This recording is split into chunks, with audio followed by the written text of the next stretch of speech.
The live TV, सच सबसे आगे। उत्तर प्रदेश में विधानसभा चुनाव संपन्न हो चुके हैं, नतीजे भी आ गए हैं दोस्तों, और बीजेपी वाले अपनी जीत का जश्न मनाते नहीं थक रहे हैं। लेकिन समाजवादी पार्टी के प्रत्याशी के पक्ष में ज्यादा वोट पड़ने के बावजूद भाजपा का प्रत्याशी कैसे जीत गया, ये सबसे बड़ा सवाल है।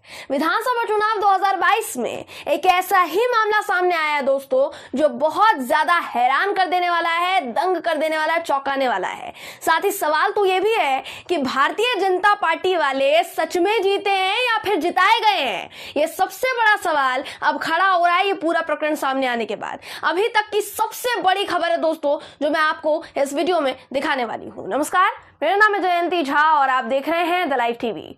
दोस्तों, यूपी विधानसभा चुनाव, उत्तर प्रदेश विधानसभा चुनाव 2022 में समाजवादी पार्टी के प्रत्याशी को ज्यादा वोट मिलने के बावजूद उसको हरा दिया गया, उसको हार का मुंह देखना पड़ा और बीजेपी प्रत्याशी को विजेता घोषित कर दिया गया। क्यों और कैसे?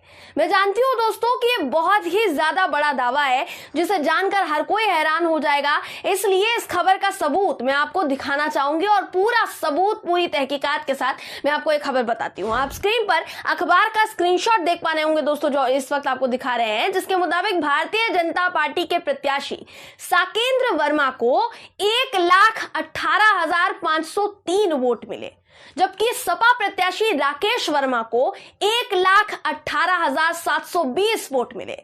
सपा प्रत्याशी राकेश वर्मा को भाजपा प्रत्याशी साकेंद्र वर्मा से 217 वोट ज्यादा मिले। ये एक वोट का भी अंतर होता है ना, तो प्रत्याशी को विजेता घोषित कर दिया जाता है, पर यहां तो सपा प्रत्याशी ने 217 वोट ज्यादा पाए।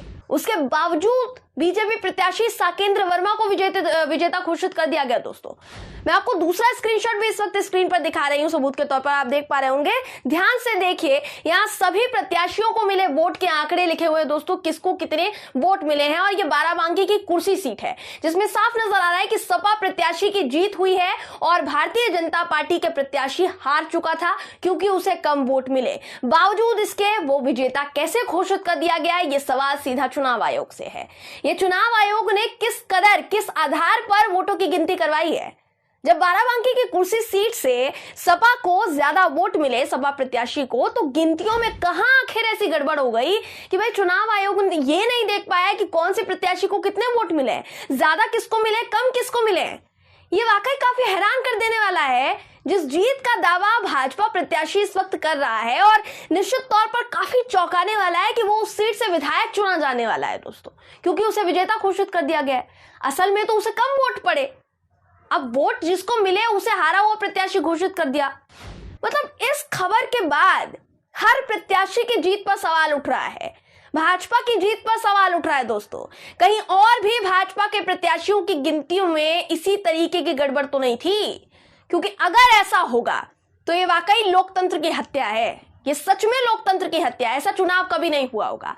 प्रत्यक्ष को प्रमाण की जरूरत नहीं पड़ती है, सबूत आप सभी के सामने है, जो आपको हम दिखा रहे हैं दोस्तों। यहां भारतीय जनता पार्टी के प्रत्याशी को कम वोट पड़े, उसके बावजूद उसे विजेता घोषित किया गया। इस पर भाजपाइयों ने कोई शोर नहीं मचाया। देखिए, अब मैं तुलनात्मक विवरण करूंगी। देखिए, यहां पर शोर नहीं मचाया। सिराथू केशव प्रसाद मौर्य की सीट से जब समाजवादी पार्टी की प्रत्याशी पल्लवी पटेल लगभग 7,300 से ज्यादा वोटों से जीती, तो केशव प्रसाद मौर्य के समर्थकों और भाजपाइयों ने गुंडागर्दी फैला कर रख दी। आप अंतर देखिए, यहां पर दोबारा रिकाउंटिंग करवाने को लेकर हंगामा किया गया। केशव प्रसाद मौर्य ने ट्वीट करके बेशक संतुष्टि जाहिर कर दी, एक तरीके से विनम्र अपना व्यवहार दिखाया। ट्वीट में आपको स्क्रीन पर दिखा रही हूं, आप देख पा रहे होंगे, जिसमें मौर्य जी लिखते हैं कि सिराथू विधानसभा क्षेत्र की जनता के फैसले को विनम्रता पूर्वक स्वीकार करता हूं। एक एक कार्यकर्ता के परिश्रम के लिए आभारी हूं। जिन मतदाताओं ने वोट रूपी आशीर्वाद दिया, उनके प्रति कृतज्ञता ज्ञापित करता हूं।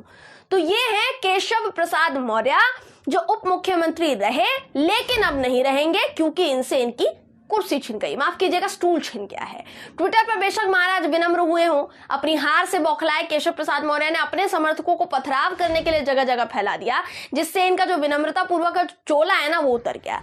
नतीजे आने के बाद दोस्तों देर रात सिराथू में जमकर पत्थरबाजी हुई है, गोलियां चली हैं, पुलिस को लाठियां चलानी पड़ गई, लाठीचार्ज करना पड़ गया है, हालात बेहद नाजुक हो गए थे।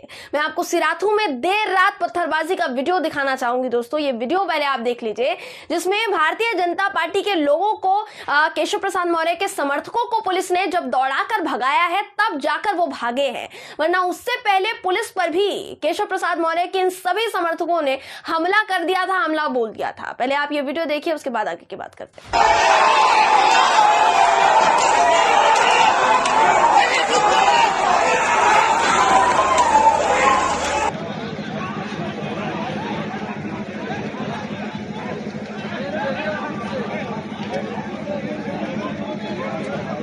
तो इस तरीके से हारे हुए केशव जी और उनके समर्थक बौखलाए हुए थे, क्योंकि केशव प्रसाद मौर्य से उप मुख्यमंत्री का पद उनकी पार्टी बस छीनने ही वाली है। भाजपा पार्टी बस उनसे उनका पद छीनने ही वाली, क्योंकि वो हार गए। स्टूल मंत्री के नीचे से स्टूल भी खिसक गया, इसलिए बौखलाहट यहां निकाली गई। देखिए, और इस कदर निकाली है इन साहब ने, पूरी जगह पत्थरबाजी की गई। और आपको एक और वीडियो में दिखाना चाहूंगी, जिसमें भाजपा के कार्यकर्ताओं की पत्थरबाजी में एक शख्स का सर फूट गया, किस तरीके से वो घायल हुआ है और उसने केशव प्रसाद मौर्य की पोल पट्टी कैसे खोली है। दोस्तों आपको एक वीडियो भी दिखा देते हैं, ये वीडियो भी आप देख लीजिए, उसके बाद आगे की बात करें। किस लिए मारे भाई? किस लिए मारे हैं? अरे धांधली गड़बड़ी करा रहे हैं काउंटिंग में, और किस लिए मारे? पल्ली पटेल जीत रही थी, उसी को हराने के चक्कर में प्रशासन लोग मारे हैं। तो केशव प्रसाद मौर्य जिताने के चक्कर में? और क्या, कौन मारा है आपको? प्रशासन मारे से, पुलिस मारा। तो केशव जी को जिताने के लिए लोगों का सर फोड़ दिया गया, खुलेआम गोलियां चल रही हैं, खुलकर पत्थरबाजी की जा रही है। इनकी पत्थरबाजी की वजह से पुलिसकर्मी भी घायल हुए हैं, जो काफी ज्यादा चिंताजनक है। इसलिए उन्हें मजबूरन भाजपाइयों पर लाठीचार्ज करना पड़ा है, वो भी किस दिन, जब वोटों की गिनती हो रही थी। मतलब लाठीचार्ज हुआ तब जाकर इन समर्थकों को काबू में लाया जा सका है, ये इतने उपद्रवी थे। तो कहने का मतलब यही है दोस्तों कि केशव जी तो सपा प्रत्याशी पल्लवी पटेल से हार रहे थे, वो तो हार का मुंह देख रहे थे, तब वो इस कदर पत्थरबाजी और उपद्रव मचा रहे थे, जबकि वोटों का आंकड़ा सामने था। जैसे पल्लवी पटेल को कम वोट मिले हो, इनको ज्यादा वोट मिले हो, इस तरीके से ये रिएक्ट कर रहे थे। आखिर में हार ही गए। लेकिन वही समाजवादी पार्टी के प्रत्याशी राकेश वर्मा तो जीत रहे थे बाराबंकी की सीट से, उनके वोटों में तो कोई गड़बड़ी भी नहीं थी। फिर क्यों भाजपा प्रत्याशी की जीत पर कोई सवाल खड़ा नहीं किया गया? वो कैसे जीत गया जब उसको वोट ही नहीं मिले थे? क्या ये स्वस्थ लोकतंत्र की निशानी है? क्या ये स्वस्थ लोकतंत्र है? मतलब भारतीय जनता पार्टी के रहते तो चुनाव प्रक्रिया का भट्टा बैठ चुका है दोस्तों, पूरा चुनावी सिस्टम चरमरा गया है, यकीन नहीं हो रहा है। अब जिसे सुधारा नहीं गया ना दोस्तों, आज चुनाव में भारतीय जनता पार्टी इसी तरीके से फिर धांधलेबाजी करके, उपद्रव करके जीत हासिल करने की कोशिश करेगी, और उनकी जीत का डंका पीटा जाएगा, वो भी प्रचंड बहुमत बताकर।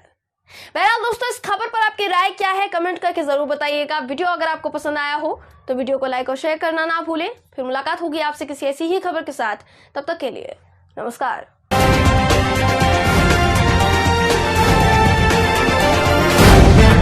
द लाइव टीवी, सच सबसे आगे।